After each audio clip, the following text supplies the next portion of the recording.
Today, as per procedure of NDPS Act and corresponding rules, drug destruction के लिए district drug disposal committee की processing के बाद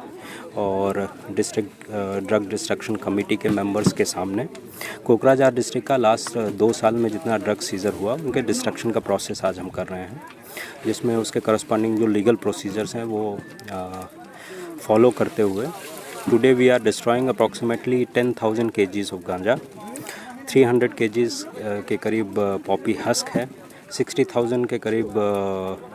कफ syrups हैं, ओपियम है and small quantity of heroin and brown sugar. So इसके लिए जो पोल्यूशन कंट्रोल बोर्ड से परमिशन लेना था वो and with all members of drug disposal committee process को फॉलो करते हुए वे डिस्ट्रॉय। किलो कितना है किलो? वैल्यू बोलना तो मुश्किल है कि कितना है, बिकॉज हर एक ड्रग्स का street value, market, international market value different होता है, तो इट्स वेरी डिफिकल्ट टू से कि वैल्यू क्या है। बट क्वांटिटी जो ड्रग्स का है वो मैंने आपको बताया कि अप्रॉक्सीमेटली 10,000 kgs ऑफ गांजा जो मेन यहाँ पे ड्रग डिस्ट्रॉय हो रहा है, and then poppy has 300 kgs and drugs.